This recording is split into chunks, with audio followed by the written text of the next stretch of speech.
राधे राधे सभी को, कैसे हैं आप लोग। और अब मैं आज बना रही हूँ लड्डू। मतलब अभी आप ये देख लीजिए, सर्दियाँ हैं ना, तो इन सब चीज़ों का लड्डू ने बहुत ही फ़ायदा करता। और दूसरे अभी त्यौहार भी आ रहा है, जैसे परसों है मकर संक्रांति। तो मकर संक्रांति को ना ज़्यादातर लड्डू बनाए जाते हैं। मतलब गांव में तो हमारे यहाँ ना बहुत वैरायटी बनती है, बट यहाँ तो इतना कोई खाता नहीं है, तो इसलिए मैं थोड़े ही बना रही हूँ। ये है मूंगफली, तो इसको मैं पूरा नहीं करूँगी। ये है आधा किलो। और ये है, आप देख लीजिए, गोंद। और गोंद में बहुत फ़ायदा, मतलब आप ये देख लीजिए, ये इतना फ़ायदा करता नहीं। जैसे कमर में दर्द है, घुटनों में दर्द है, कोई भी दिक्कत है नहीं, तो ये बहुत फ़ायदा करता है। इसे खाने के लिए ना डॉक्टर सलाह देते हैं। ये मैंने मंगाया है 200 ग्राम तिल, और ये मुझे लग रहा है ना रोस्ट किया हुआ है। तो अगर देख लेंगे, अभी खोलेंगे, इस पर तो लिखा नहीं है, लेकिन अगर रोस्ट किया होगा तो नहीं तो हल्का सा करेंगे। और ये है अलसी। अलसी मैंने मंगाया 100 ग्राम, और ये हमारे पास पड़ा हुआ है, बट मैंने अलग से मंगाया है कि ये ना हमें इतनी क्वांटिटी में बनाना है, तो ये हमारा हिसाब सही रहेगा। और ये अलसी तो आप लोगों को पता है रामबाण इलाज है। ये हमारे जैसे डॉक्टर बोलते हैं ना, हार्ट के लिए बहुत फ़ायदेमंद है। और इसमें इतनी पूरी, मतलब आप ये लीजिए, इसमें प्रोटीन की मात्रा बहुत होती है, पोटेशियम, कैल्शियम, बहुत सारी चीज़ें ऐसा होता है ना जो हमारे, मतलब आप ये देख लीजिए कि ये ना इसमें ओमेगा 3 100% होता है। तो ये ना इन सब चीज़ों का लड्डू हम ज़रूर बनाएं, सर्दियों में बनाना चाहिए। तो मैं ना स्टार्ट करती हूँ बनाने के लिए। यहाँ पर मैंने देखिए कढ़ाई चढ़ा दिया है, इसमें तेल वगैरह नहीं डालना है, इसको इसी तरह से भूनना है, सूखा ही। और इसे हमें तब तक भूनना है ना जब तक ये अच्छी तरह से चटकने ना लगे। तो हमें इसे अच्छी तरह से भून लेना है। और ये जब मतलब भून जाएगा ना, एक तो ये ब्राउन हो जाएगा, दूसरे चटकने लगेगा, तब हमें पता चलेगा कि हाँ ये अच्छी तरह से भून गया है। इसका कलर ही चेंज हो जाएगा बिल्कुल। और देखिए इसमें आवाज़ आ रही है, आप लोगों को सुनाई दे रहा होगा, चट चट की आवाज़ आ रही है। और देखिए इसका कलर ना बिल्कुल चेंज हो गया है। तो अब ये अच्छी तरह से भून चुका है। हम इसे एक परात में ना ट्रांसफ़र कर देते हैं। देखिए बहुत अच्छी तरह से भून चुका है, और अब इसे हम ट्रांसफ़र कर देते हैं। और अब हम डालते हैं तिल, क्योंकि मैं सोची थी ना भुना हुआ है, लेकिन भुना हुआ नहीं, कच्चा ही है।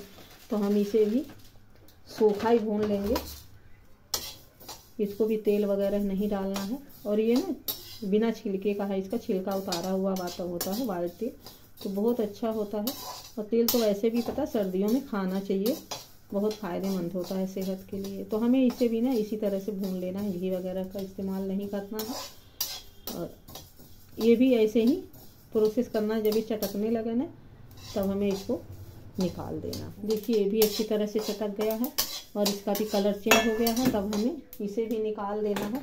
और इन सबको निकाल के ना हमें अलग रखना है, मतलब एक में साथ ही नहीं रखना है, और अलग अलग ही हमें इसे पीसना है।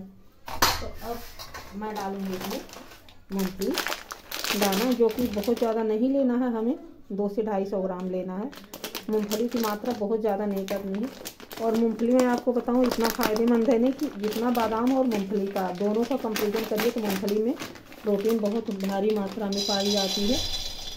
तो मैं इसमें 100 ग्राम के आस-पास मूंगफली ले रही हैं। इसको भी हमें सूखा ही भूनना है।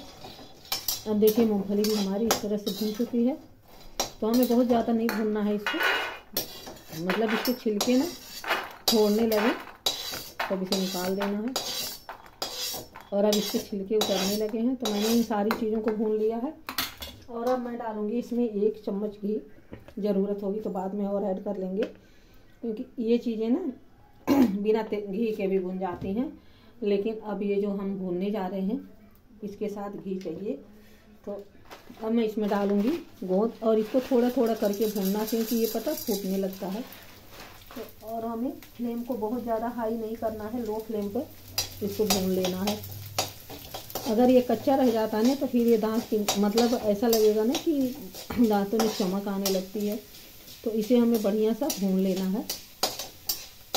और जैसे हम भूनेंगे ना, तो ये फूटने लगेगा, तो हमें इसे थोड़ा थोड़ा करके भूनना होगा।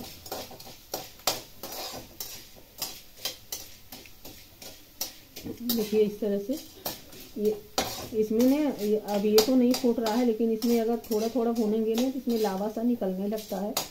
तो अब देखिए ये सारी चीज़ों को ना मैं पीस लूँगी। पहले लेते हैं अलसी और इसको अच्छी तरह से, इसलिए मैंने बड़ा जार लिया है क्योंकि छोटे जार में ना होता नहीं है। तो अब मैं क्या करूँगी ना, इनको पीस लूँगी।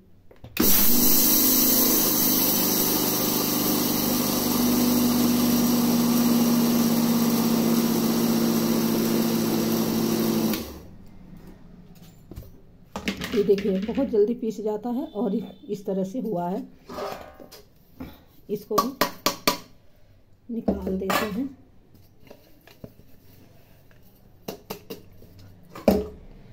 इसकी खुशबू बहुत ही अच्छी आती है। अब इसके बाद क्या करेंगे ना, ये तिल भी हम पीस लेंगे। साबुत नहीं रखेंगे, सारी चीज़ों को ना इस तरह से पीस लेते हैं।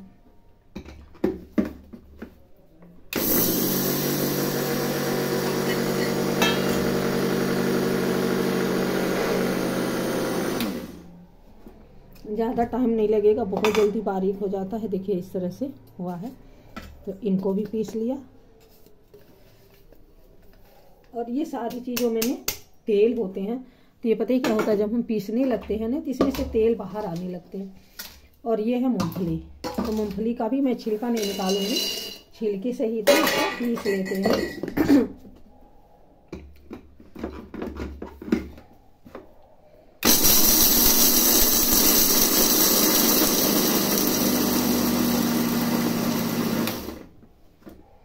और इसको देखिए इस तरह से बारीक कर लिया है।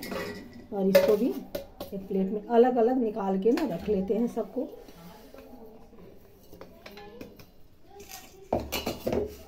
और अब मैंने लिया है गोंद, तो गोंद को देखिए इस तरह से हो जाना चाहिए, बिल्कुल फूट जाए तभी ये पीसेगा। और नहीं तो मैंने बताया ना कि आपको मतलब खाने में ना थोड़ा डिस्टर्ब करेगा, तो इस वजह से इसको अच्छी तरह से भून लेते हैं।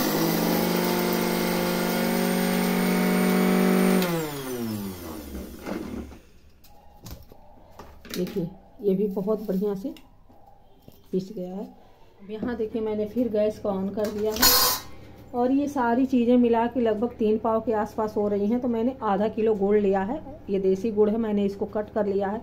अगर आपको ज़्यादा मीठा खाना है तो आप इतने में ना 1 किलो डाल सकते हैं।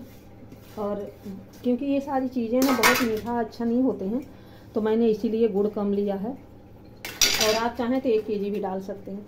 तो मैंने इसको 1 किलो मतलब आधा किलो से थोड़ा ज़्यादा ही है। अब इसमें थोड़ा सा ना मैं पानी डालूंगी ताकि ये अच्छी तरह मेल्ट हो जाए। हमें ज़्यादा पानी नहीं डालना, मतलब इसकी चाशनी नहीं बनानी है, हमें इसे ना बस मेल्ट करना है ताकि हमारा लड्डू जो है ना ये अच्छी तरह से बन जाए।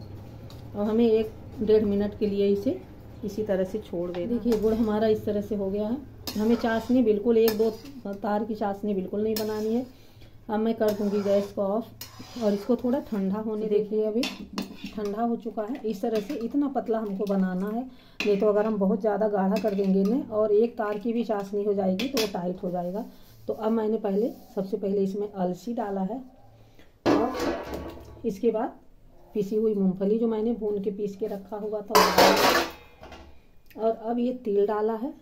सारी चीज़ों को ना एक साथ ही डाल देंगे। और इसके बाद ये गोंद डाला। अगर आप चाहें तो इसमें ड्राई फ्रूट वगैरह डाल सकते हैं, लेकिन मैं नहीं डालूंगी क्योंकि बहुत ज़्यादा हो जाएगा ना तो हमारे यहाँ बच्चे खाते नहीं हैं। तो इस वजह से मैं इन चीज़ों को ना उतना ही बनाती हूँ जितना बस हम लोग खा सकें। बच्चे बिल्कुल पसंद नहीं करते इन चीज़ों को, क्योंकि जो फ़ायदे वाली चीज़ होती है ना बच्चे खाते ही नहीं हैं। तो हम ही 2-3 लोग खाते हैं, मतलब मैं, हस्बैंड और मेरी सासू माँ। तो इस वजह से मैं थोड़ा थोड़ा करके जो भी चीज़ें ऐसी होती हैं ना थोड़ा थोड़ा ही करके बना लेते हैं ताकि हम लोग खा लें।